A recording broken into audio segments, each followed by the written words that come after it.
These are the names of Volkswagen's new models. Volkswagen has filed several trademarks with the German Patent and Trademark Office, pointing toward the name of as many as 5 upcoming models. CarBuzz discovered the trademark applications for Tivas, Tyber, Therion, Teria, Taroko, and Taroko. In each case, the filings were made under categories, NICE classification, 12, 28, 35, and 37. These categories cover vehicles, games, toys, video games, advertising, and construction vehicles. There's nothing unusual with filing in these categories, as VW is simply ensuring that another manufacturer can't use a vehicle's likeness without paying licensing fees. Only 2 of the trademark applications are vaguely familiar, Taroko and Taroko. Volkswagen stunned the world with the Taroko pickup truck concept in 2018, but it never went into production. With the compact pickup truck segment getting more competitive by the day, VW might have changed its mind, and the name of the car. Why ditch the Taroko nomenclature? Well, because it's dumb. Taroko is a card game that dates back to the Renaissance, though it's still played these days with tarot cards. But adding a no totally changes the meaning. It's most likely a reference to the Taroko National Park in China.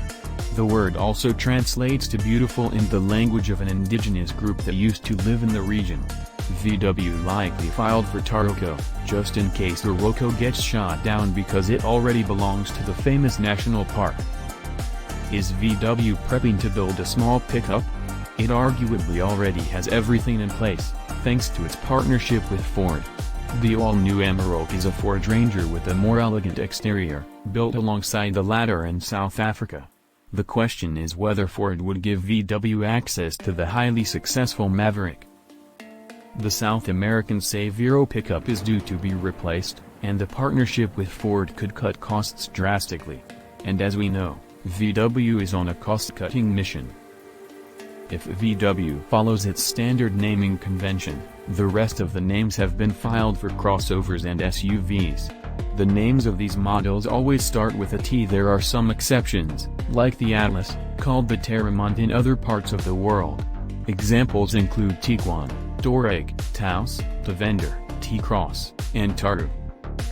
We also know that VW uses several sources for inspiration, including wind, Passat, Polo, and Taroko, Latin, Arteon, and Greek mythology, Eos, Atlas, and Phaeton.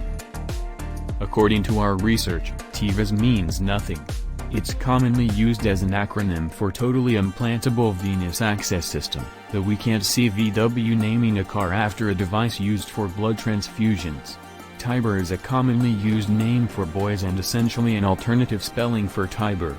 The Tiber is a river named after the Greek god Tiberius.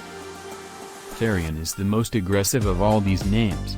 It's Greek for a wild animal or beast, but it can also refer to the name the ancient Greeks gave to the constellation we now call Lupus. If VW builds an SUV with the full 1,700 horsepower the new scalable systems platform can provide, this is the name it should use. Teria has several meanings. In Austria, it's a common name that means freedom and joy. Most of us know it as a suffix, which usually indicates a self-service establishment, like a cafeteria. Can we expect all of these names to feature on cars shortly? Some seem likely, but there's a better chance VW is scooping up all the cool-sounding words that start with a T. Once it goes fully electric, it will likely drop the ID naming strategy and revert back to regular car names.